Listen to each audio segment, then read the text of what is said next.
If you keep attracting emotionally unavailable people, then this video is for you. It can feel like we are broken because we keep meeting someone, the feelings are running high. You thinking you found your person. All of a sudden, things start to feel off. They pull back. You lean in. Now the relationship is over. You don't know what happened. And then you go on to meet someone else. And it's kind of like this rinse and repeat. These things will keep happening. And we'll think that there is something wrong with us because we know that we're a good catch. But why ain't nobody trying to catch us? That is because we are subconsciously choosing partners that are going to protect that old identity that either we're ready to shed, but we're not ready to let go of the behaviors, or one that we have not outgrown yet. So let's just go ahead and get into it. If you are new here, my name is Megan, and I help you live your best life ever from the inside out. And I am sure you have probably heard a lot of things like heal your attachment style, reflect, journal, go see a therapist, all of these things. But even after you do all of that, you probably still find yourself dealing with partners who do not have the capacity to love you. That's because none of that is going to work if you have a nervous system that is still loyal to the version of you that suffered or survived emotional neglect. So today I'm going to get clear on three things that affect you and the way that you show up in a relationship. The first is going to be crystal clear what emotional neglect looks like. We have a lot of patterns in relationships that we have deemed personality traits when they are actually conditioned trauma responses. And so we're going to get into that. Next, we're going to talk about why emotionally unavailable partners protect that identity that you're technically trying to shed. There are parts of you that feel really good where you're at, no matter what you believe, and we're going to tap into that as well. And then last, I'm going to talk to you about why available love feels threatening. And once we finish all of this, you're going to want to stick around for the end because I'm going to leave you with an identity shift that you can implement today to put yourself on the track for aligned love. So without further ado, let's go ahead and jump into it. So I have said this before and I will say it again. Breakups really have a way of bringing out that tender part of us, showing us that side of us or those pieces of us that still need a little bit more love. They show us just how fragile we really are. But after we finish through all of the pain and all of the confusion that comes with breakups, there is a point where you have an opportunity for growth.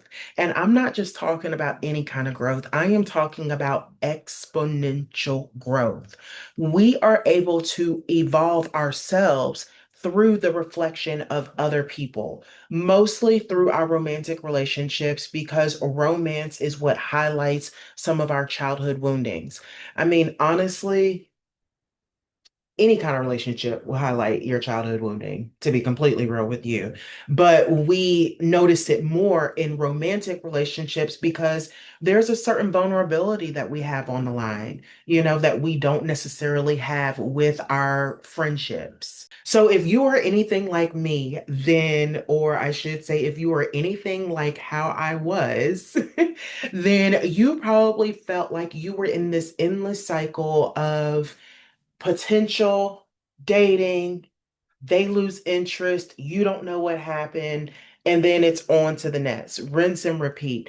And for many years, I would do this, and I did not quite understand what reflection was because for me, self-help was more of a buzzword than it was an action. Before we actually started healing and doing the work, everyone would talk about self-love and self-help, but there was a lot of vagueness, I'll say, around it.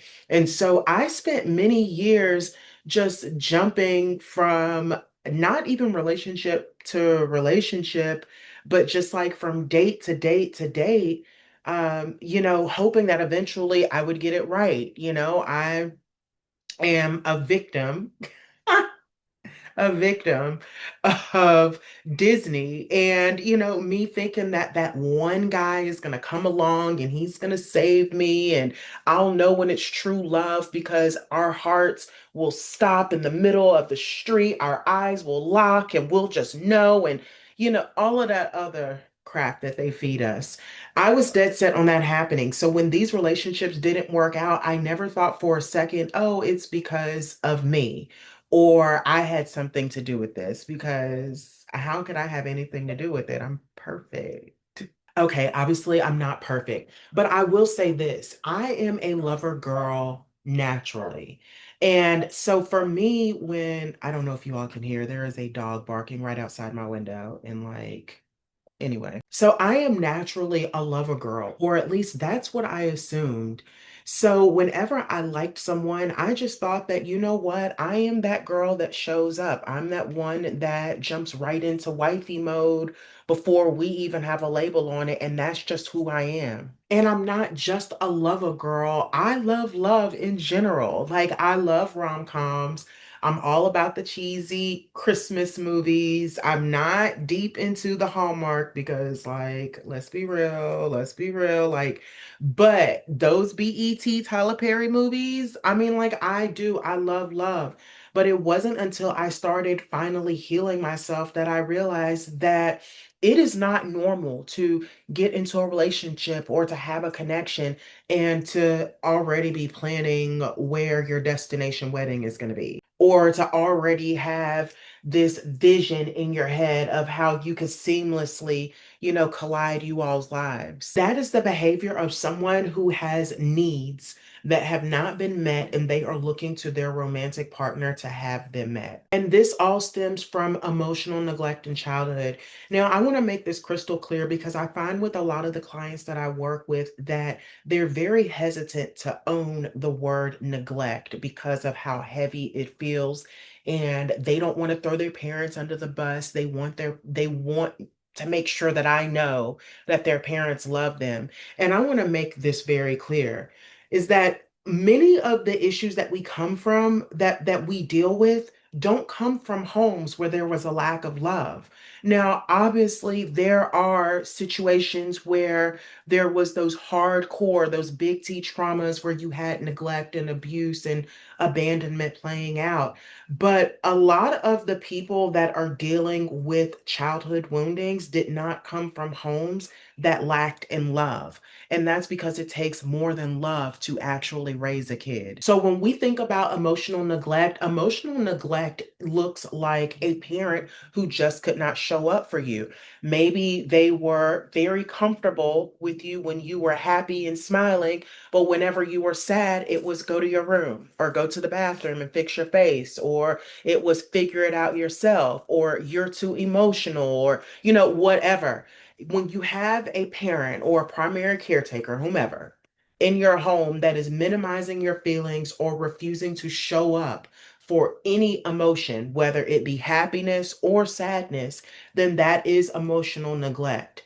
And because children do not have the rationality to understand that when they are feeling these big feelings and a parent doesn't show up, that there's nothing wrong with them. Instead, they automatically think there's something wrong with me. I shouldn't be feeling like this because when I feel like this, I'm not accepted. So I need to figure out how to make this go away. And then it becomes subconscious without even thinking.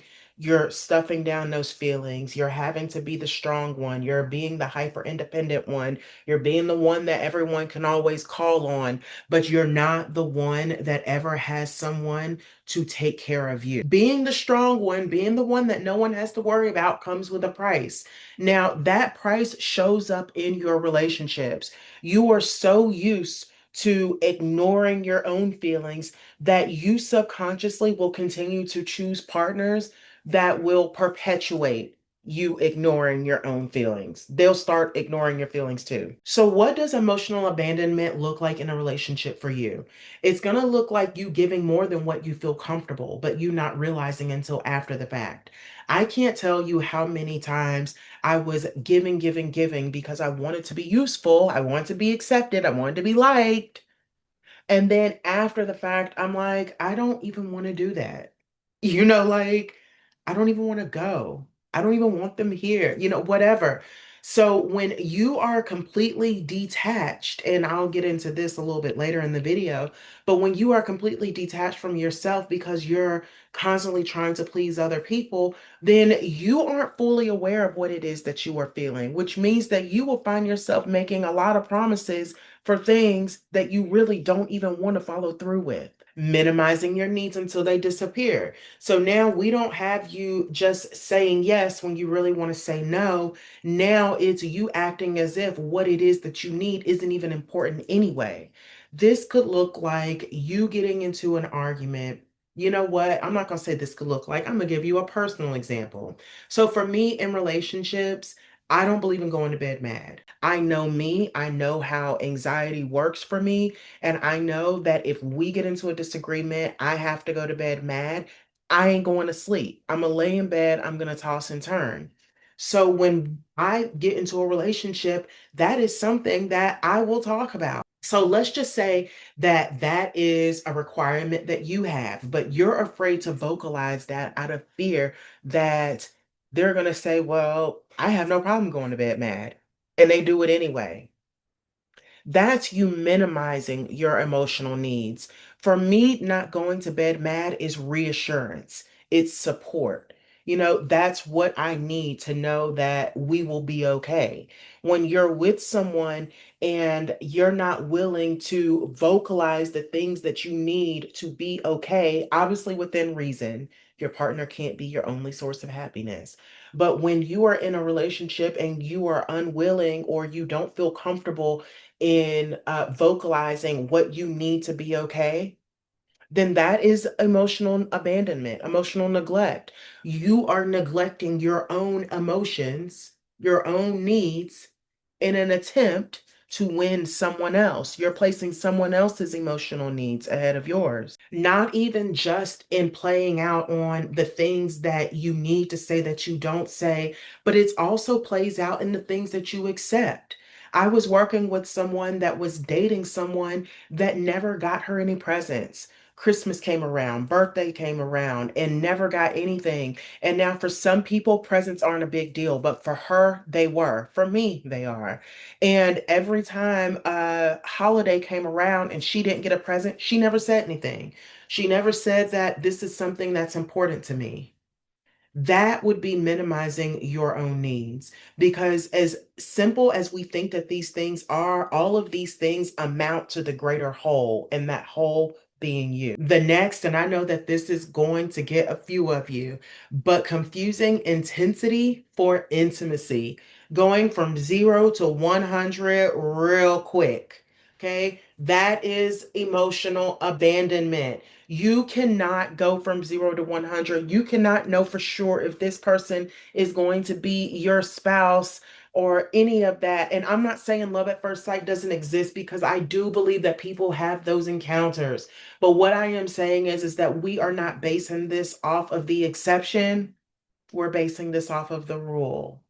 And the rule is you can't go from 0 to 100 and have a relationship that is going to withstand the long run. You just can't. I don't make the rules. If I did, I would have married 4 narcissists ago. Okay. Like, I don't make the rules. If you are meeting someone and they are already like, we're doing this, we're doing that, you're merging your lives, you're ready to go within a few weeks. And I have done that many, many times, many, many times, then you are finding yourself in a situation that does not have what it takes to make it the long haul. And more importantly, there is a lot of emotional neglect happening, because when you are going, going, going, it does not give space for you to sit and to feel. Another sign of emotional abandonment is you staying in relationships longer than you should.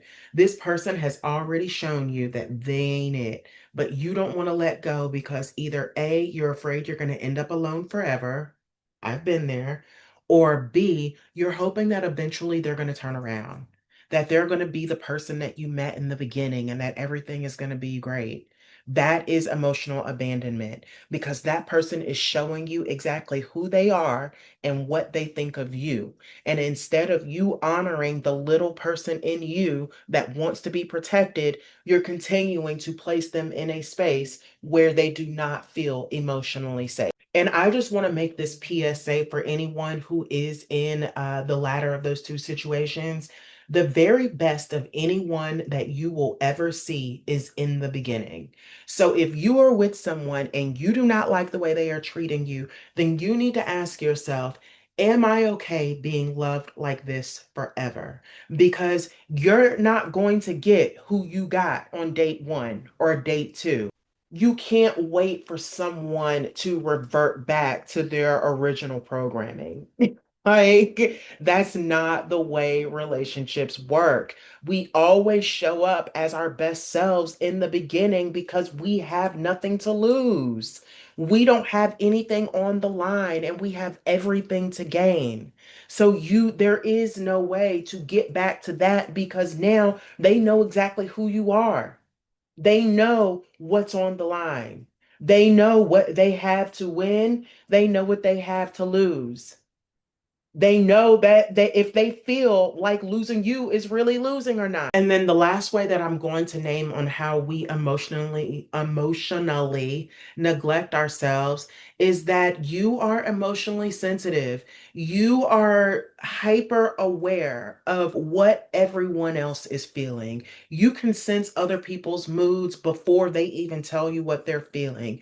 And when you are constantly exerting your energy out, you can't pull it in. So you are emotionally neglectful because you're focused on them instead of focusing on you. You can't do both simultaneously. Now, as I mentioned before, I have done all of these, so I know what it feels like to really struggle with the emotional neglect that shows up in relationships. But when I discovered attachment theory, that was the one thing that truly changed my life.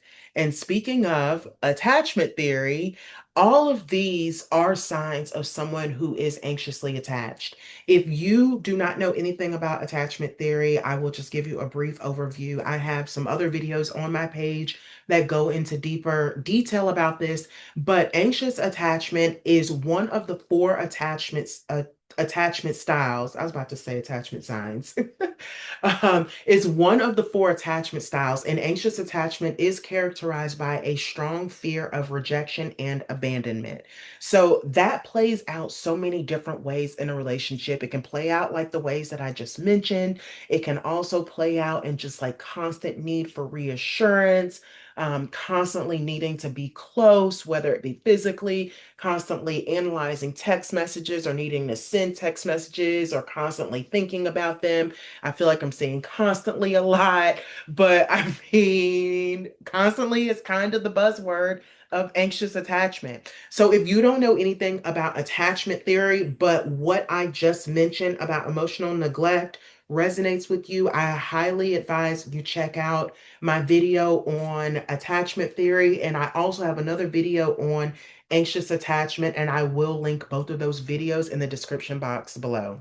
Attachment theory explains why we fall head over heels in love whenever we meet someone because we have fallen so in love with the potential. And also why, as much as we think we are looking for love, why we are so attracted to emotionally unavailable partners anyway, which leads me to my next topic. Emotionally unavailable partners are protecting that identity that we're trying to get rid of. So when a child grows up in an environment where they do not feel emotionally supported, their identity is built around adaptation instead of expression. So humans are expressive creatures. We are creative creatures. We are meant to come onto this planet and express our biggest, most boldest self. But when we are dealing with childhood, when we grow up in childhood homes where we're not allowed to feel certain feelings, or when we just don't feel that emotional support, we, instead of becoming our biggest, most expressive selves by going inward, we focus all of our attention outward and we learn to become hyper vigilant of our environments. So instead of becoming expressive, now we're adapting to the emotions of everyone that is around us. We're constantly on the lookout. Is mommy going to be upset today? Do I need to be all right? Sometimes, even outside of just not having the emotional support, it is us constantly needing to perform. If you felt like your parents only congratulated you or loved on you when you brought home good grades, well, that's not unconditional love.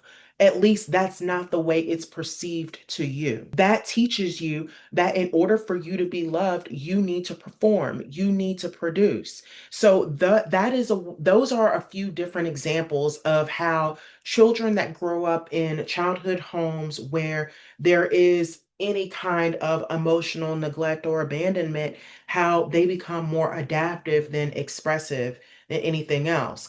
Now, how does this play into unavailable partners? Well, when it comes to emotionally unavailable partners, they are not available.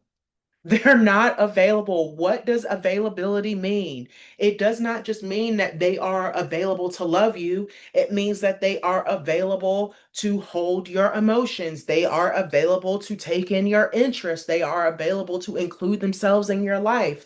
If they are emotionally unavailable, that means that it is their world and you are just a squirrel searching for a nut, which sounds horrible if that's not what you're used to. If you are conditioned to be more adaptive than expressive, then you will walk right into that world and you're like Play-Doh. You're like Putty. You will shape shift and mold into whatever it is they need you to be. If they like running, now you're up running. If they like Mexican food, guess who just ordered tacos? You will do whatever it takes to be who you think that person needs you to be. And because emotionally unavailable people do not have the capacity to really take in your interest, I'm not talking about asking, oh, what do you do for fun?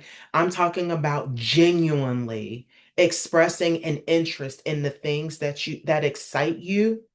You are forced to take on their things. Chasing after someone who is emotionally unavailable protects your identity. It protects the real you, because once upon a time, you showed the real you through your emotions. They were not supported or accepted in a way that made you feel safe. And so you put that part of you in hiding, never to be seen again.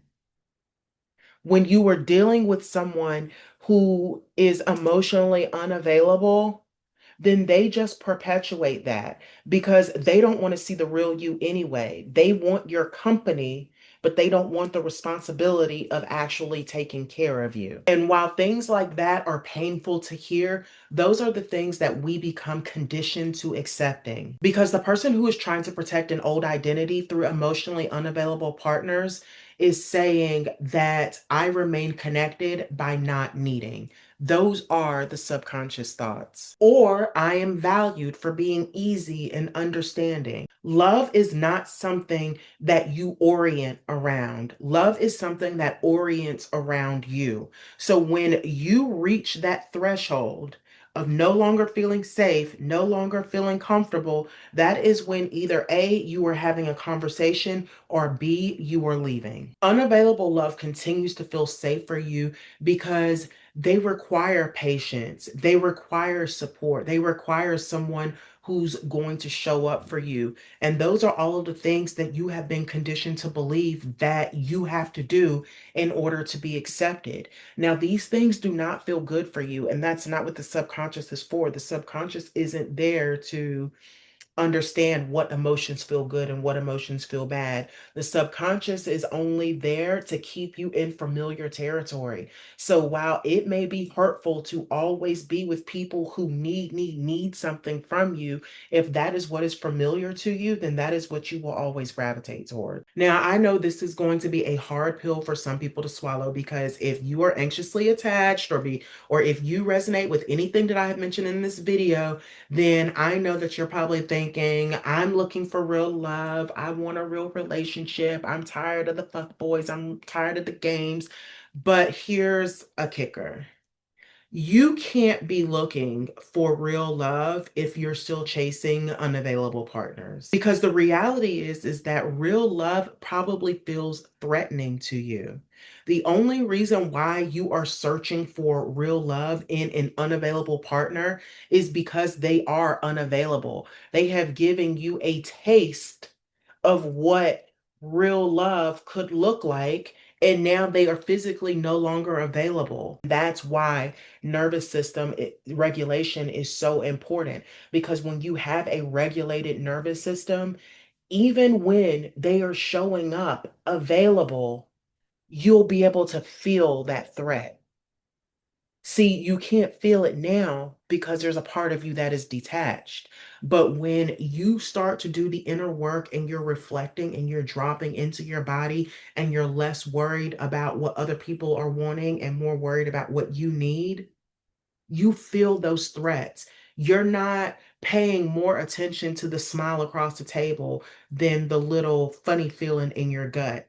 You're leaning in on that. If you resonate with any or all of this video, then you are still protecting an old identity. And some things that you can do to bring in that new identity are different embodiment techniques, affirmations, mirror work, meditation, physical movement, mantras, visualizations, journaling, scripting, um, there's subliminals. There are so many different things that you can do, because it's not just about the healing, it's about the embodiment afterwards. Healing is what gives us the clarity. It's what brings things into our rationality where we're able to make sense of it. Embodiment is what allows us to live through these new beliefs. We do the healing because we have all of these core beliefs that are just not true. Well, when we dismantle those core beliefs, we have the opportunity to create new beliefs that reflect a future that we want. And so, in that creation of the new core beliefs, that is when we are able to finally see our dreams realized. If you are ready to finally let go of your old identity and step into your next level self, please do not forget please do not forget to give me a like, subscribe, and comment. And if you want to speak with me one on one, please check the link in my bio. Well, I guess not my bio because YouTube, but I'm going to drop the link in the description box. You can do a one on one with me. It is our year to step into our next level selves. Let's do that together. Until next time, my name is Megan, and I will see you later.